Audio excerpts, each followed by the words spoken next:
So this Sunday is St. Michael's feast day. Um, and the thing about St. Michael is that when I think of the archangel, I have like my first immediate thought is basically of like him and Satan like having a grappling match for eternity, which is both very one-dimensional and not completely accurate, especially since I'm not even sure if Satan exists. That's a whole other lot thing. A completely different story. But um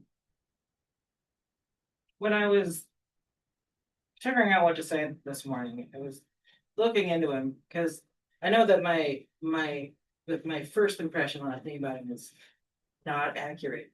And so and when I looked it up, I was surprised, and then I thought about it, and then I wasn't surprised that he's also associated with healing as well as with being sort of the point of the spear of God's sword sort of thing against the forces of darkness. Um, and I think it's the healing aspects that the lesson in the gospel are getting into today. Because there's, in general, there's this very militaristic, you know, fight against the darkness sort of emphasis that gets placed on Michael a lot. And like, yeah, that's part of it. But like, there's also plenty of times where he is helping people, like in the lesson where he helps Enoch with this vision he has of being able to withstand its power and ferocity and yeah. And he's also one of the two archangels that come to help Sophia out of the darkness and back into the light as well. I think there's another one or two instances with him doing stuff like that, but I'm forgetting. Um, but the point is that, well, his name is He Who is Like Unto God. And so having this single-minded destruction focus on St. Michael is we're living out a lot of who he is. And he doesn't have a name that means like the spear of God or the destruction of God. It's he who is like unto God. And so that, to me that speaks of him being a more holistic, you know, being as far as like he's therefore he's got to have a lot of the same qualities as God the unknown Father, all loving, compassionate, wants to help us out. I think in Revelation, he's the one who, well, in Revelation, it talks about judging the souls, but in Gnostic mythology, he helps the souls get out of the Archon's path to go into the light. And so he's got, there's, like all of us, he's got layers. I feel like I should insert a Shrek joke about onions right now. Yeah. The other thing I wanted to talk about a little bit is the lesson where it talks about Enoch having this vision and then Michael helping him up and helping him to deal with this, I guess, the blowback of the vision.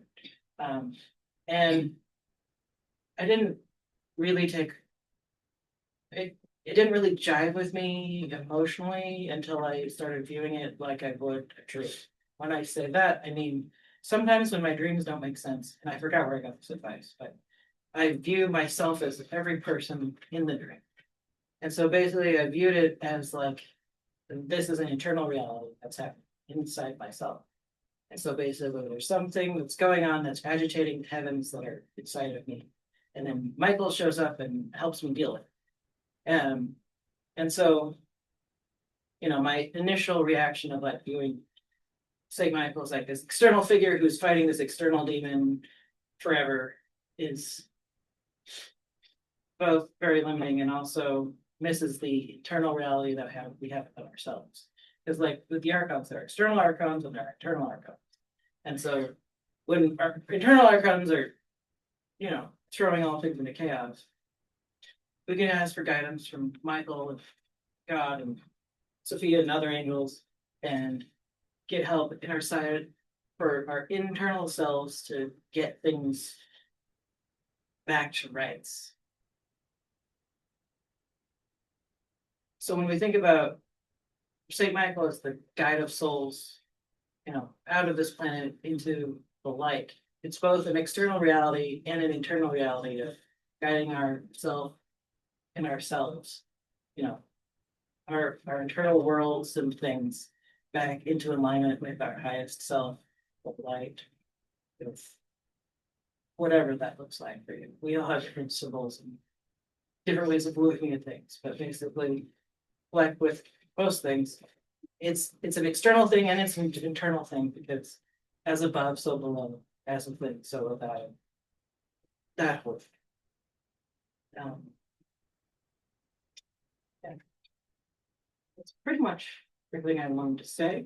So go in peace. May the Lord be with you.